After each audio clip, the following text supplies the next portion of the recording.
아니 그럴 수가. 아버지 하나님이 어찌 나에게 환난을 창조해 주셨을까? 예, 이 말씀을 곰곰이 생각하면서 새 창조의 섭리라고 하는, 하나님의 섭리라고 하는 부분 좀 생각하면서 어렵지만 쉽게 생각하면서 우리 한 해를 맞이했으면 좋겠다 싶어서 오늘 이 말씀을 함께 나누고자 합니다. 잠깐 기도하겠습니다. 하나님 아버지, 성부영신 허락하시니 감사합니다. 세상에 수많은 사람들 하나님을 모른 채 나름대로 의미를 찾고자 산으로 들로 바다로 그리고 TV를 틀면서 시간이 흘러가는 도시마다 불꽃놀이를 보며 환호를 지은 이 시간에 휩쓸리지 아니하고 살아계신 하나님 앞에 서게 하심을 감사합니다. 이 시간 찾아와 주시옵소서. 우리의 영들이 충만하게 임재하여 주옵소서. 우리의 가슴이 뜨겁게 하여 주옵소서. 물리적으로 온도계를 대도 체온계를 대도 올라가지 않지만 무언가 뜨거운 내 가슴이 되게 하여 주옵소서. 예수 이름으로 기도합니다. 아멘. 전쟁 같은 또 한 해가 저물어 가고 있습니다. 30분 남았습니다. 이 누군가에게는 황금기 같은 한 해였을 것 같아요.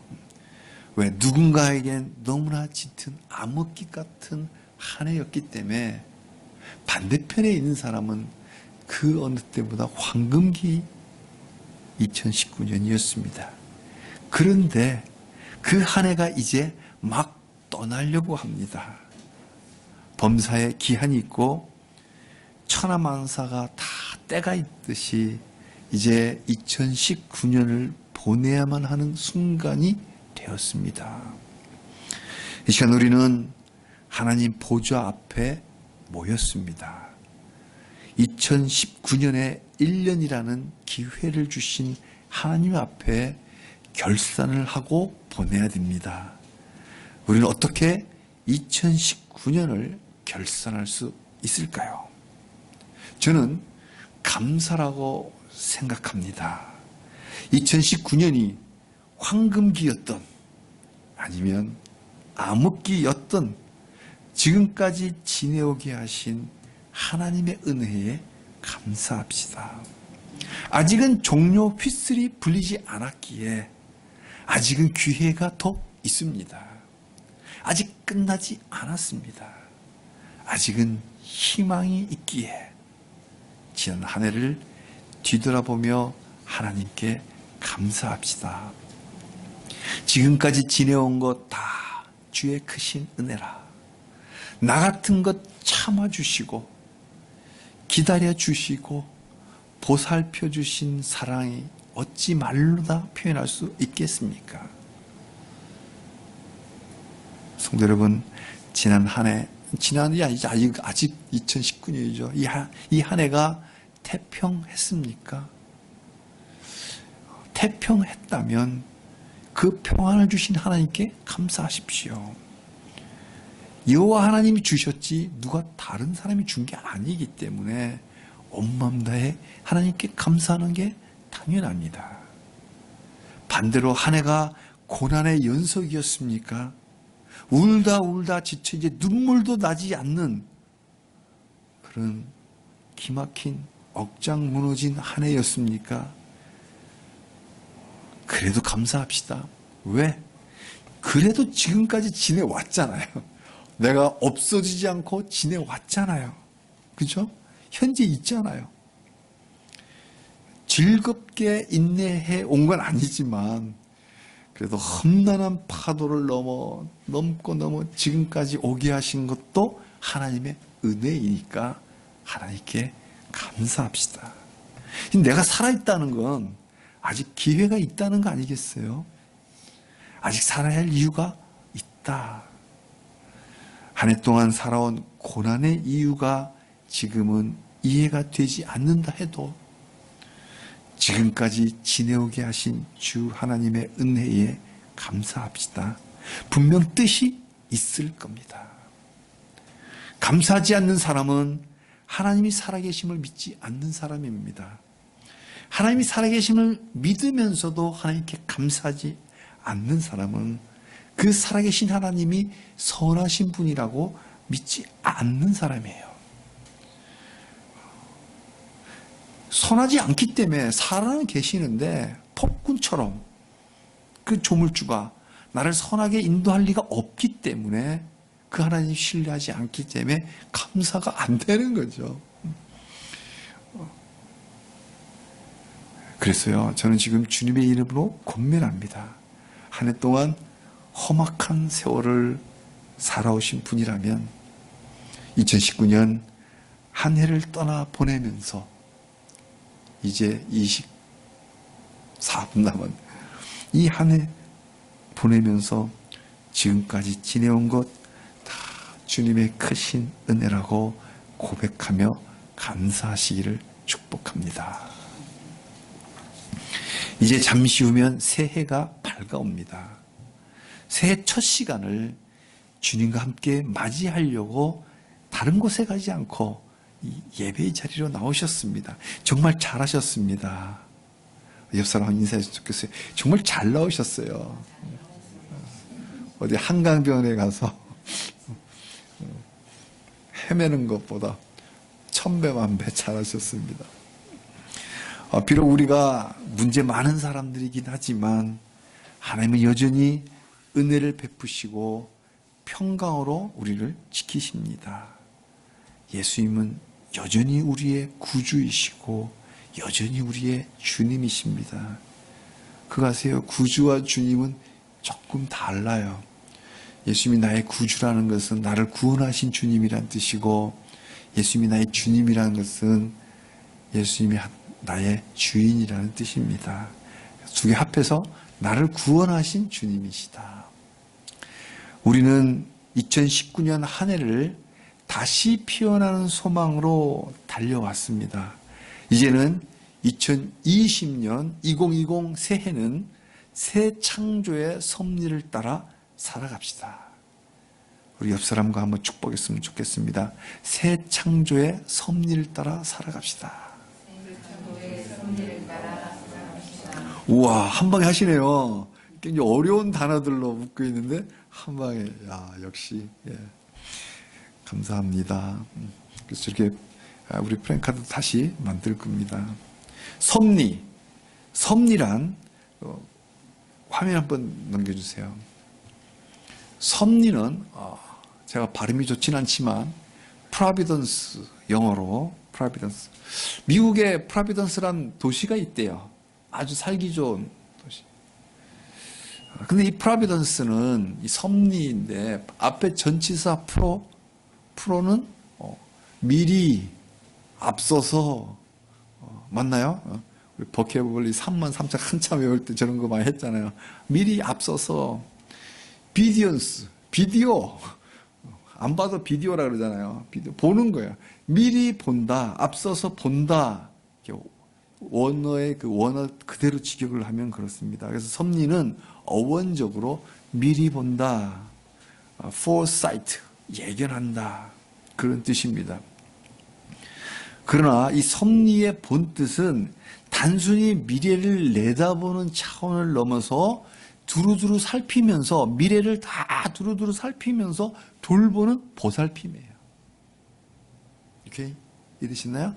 미리 본다는 걸 넘어서 미리 보기만 하면 뭐예요? 가만히 있으면 코미디지. 미리 보면서 다 두루두루 살펴보면서 보살펴주는 거, 이게 섭니다.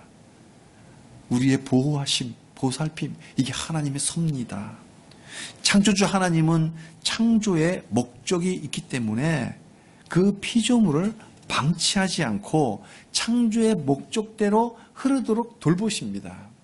하나님이 꽃을 만드셨다면 그냥 방치하는 게 아니라 이 꽃을 만든 목적이 있어요.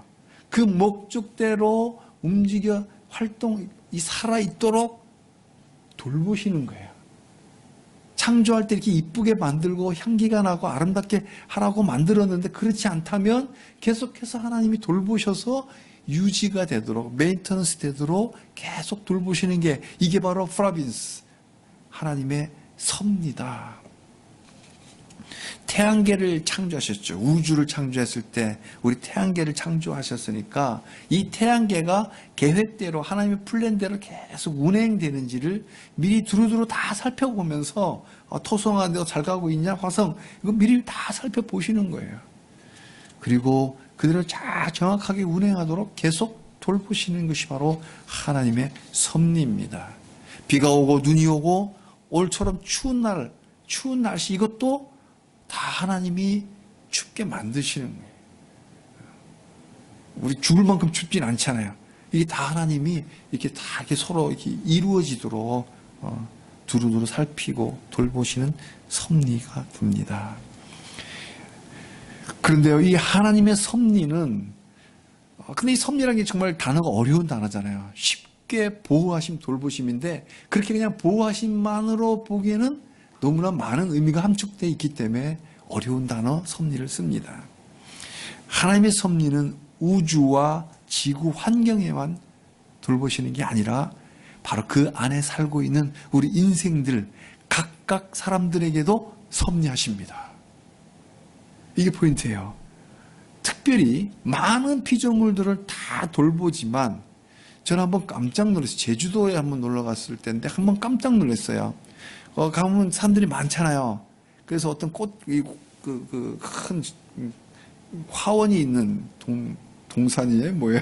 딱 갔는데 아무도 없는 그 속에 사람들이 안 가는 그 속에 너무나 이쁜 꽃이 피어 있는 거예요. 와.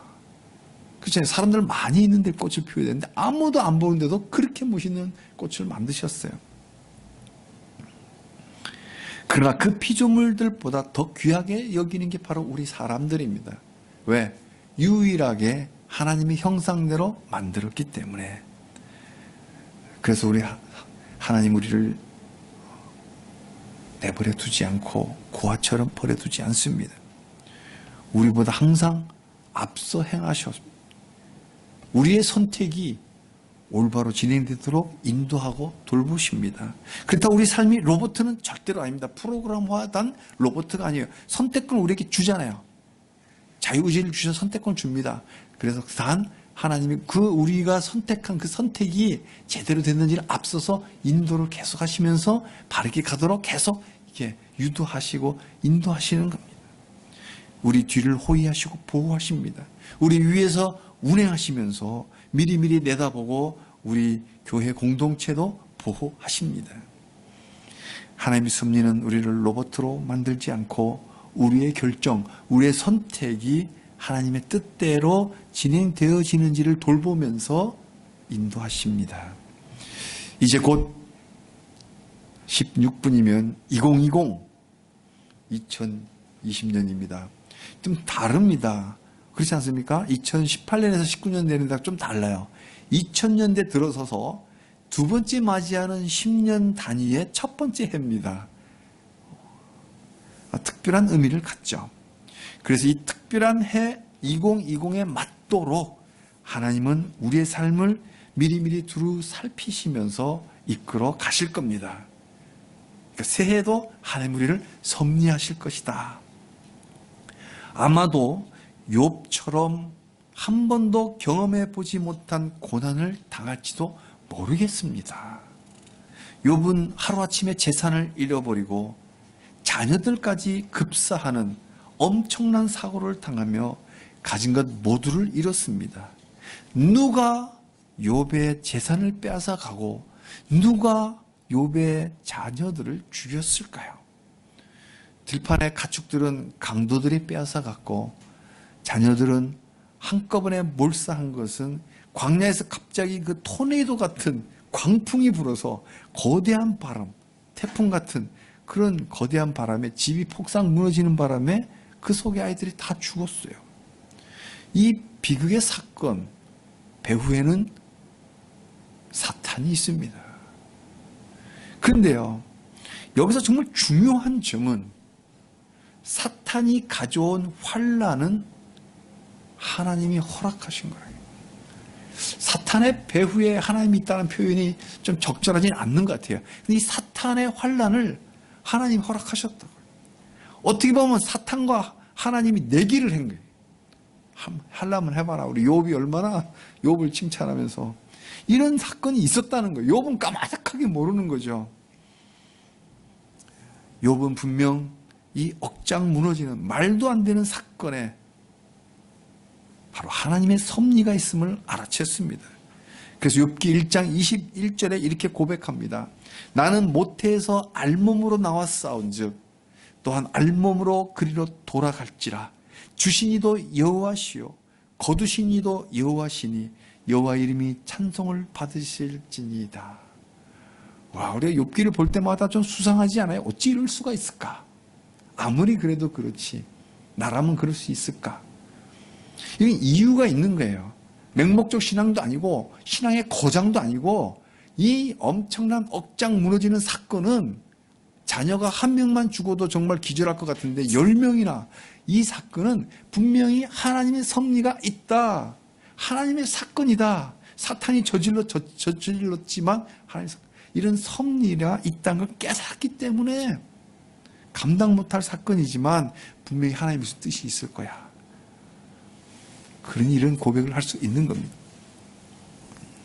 사랑하는 성도님들, 우리 하나님은 2020년 내 생애에 그리고 모퉁이돌 교회로 우리 모여서 우리의 생애에 분명 섭리하실 겁니다. 우리 개개인 한 사람에게도 섭리하실 것이고 우리 공동체 교회도 섭리하실 겁니다. 우리를 창조하셨기에 그 뜻대로 우리 앞을 미리미리 내다보면서 프로비던스 미리 두루두루 살피면서 그 길이 하나님의 길에 합당하도록 우리를 인도해 가실 겁니다. 그런데요, 그 길이 꽃길도 있겠지만 욥처럼 고난의 길도 있을 겁니다. 그때 고난의 이유를 모를지라도 고난의 이유만 있으면 얼마든지 이겨내죠. 그죠? 그러나 그 이유를 모를 때 힘든데 모르더라도 이건 하나님의 프로비던스, 하나님의 섭리로구나. 이것만 알아챌 수만 있다면 우리는 고난을 견뎌낼 수 있습니다. 왜요? 하나님은 반드시 선을 이루시기 때문입니다. 나의 고통스럽지만 이 고난을 통해서 반드시 선을 이루시기 때문에 현재의 고난을 통해서 선하신 뜻을 이루시기 때문에 우리는 견뎌낼 수 있습니다.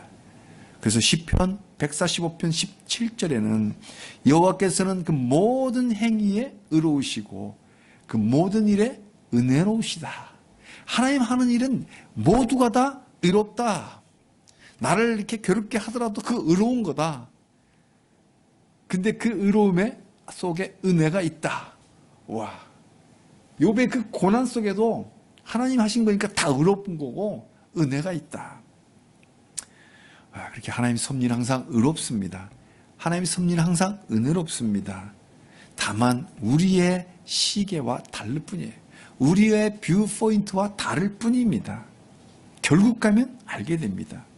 욥의 마지막이 어떻게 돼요? 마지막 장에 보면 결국 욥은 잃어버린 모든 것에 더블로 받으셨죠. 네. 사랑하는 성도님들, 창조주 하나님은 노아 홍수로 세상을 다시 시작하셨듯이 죄악으로 사무친 이 세상을 새하늘과 새 땅으로 재건하고 계십니다. 노아 홍수처럼 이 땅을 불로 녹여버릴 겁니다. 그래서 새하늘과 새 땅을 방주처럼 준비하고 계신 거예요. 그래서 노아 홍수는 하나의 모델로 보여주신 거예요. 다시는 물로 심판하지 않겠다. 무지개를 띄웠지만 불심판이 남아있다고요. 다가 아니라 방주가 있어요. 새하늘과 새 땅. 그것을 새 창조라고 부릅니다. 하나님은 이미 새하늘과 새 땅을 만들어 놓으셨어요. 그 새 에덴에 들어갈 하나님의 백성 그 수가 다 차기만 하면 됩니다. 수가 아직 들 찼어요. 창세기 1장은 그 창조는 3일간은 형성을 합니다. 그 다음 3일장은 채우십니다. 그러니까 창조는 형성과 채움이에요. forming과 filling이라고 해요. 하늘을 만드시고 그 하늘에 별을 채웠죠. 그리고 바다와 육지를 만드시고 그 속에 생물들을 채우셨습니다. 그러니까 원래 창조가 그랬다면 새 창조 또한 마찬가지예요. 새 하늘과 새 땅 이미 만들어 놓으셨기 때문에 포밍을 해 놓으셨기 때문에 그 안에 필링을 하시는 거예요. 누구를? 하나님의 백성들을. 그 하나님의 백성들을 필링을 채워야 하는데 그 하나님의 백성이 아직 돌아오지 않았어요. 수가 들찼단 말이에요. 그래서 그 수를 다 채우는 것이 바로 하나님의 새 창조입니다. 잃어버린 영혼들을 하나님의 백성으로 돌아오게 하는 것, 이게 바로 새 창조입니다. 2020 새해 하나님의 섭리는 바로 이 새 창조의 역사를 향해서 더 빠르게 운행하실 겁니다. 이 섭리에 우리를 초대하셨어요. 사랑하는 성도님들, 2020 새해에는 우리 한 사람이 한 영혼을 살려내는 일을 감당해 냅시다. 하나님이 동행하시기에 가능한 새 창조입니다. 저부터도 매일 전도합니다. 기회가 닿는 대로 전도를 합니다. 먼저 가까운 사람부터 나 카톨릭이야. 그래도 한번 와봐. 우리 같이 기도하자. 야, 너는 어떻게 카톨릭을 개신교로 오라고 그러느냐? 그래도 와봐. 우리 하나님의 집에 하나님의 백성이 가득 채워지는 이 새 창조, 하나님의 섭리를 따라 살며 천국을 미리 누리시는 2020 새해가 되기를 주님의 이름으로 축복합니다. 아멘. 함께 기도하겠습니다.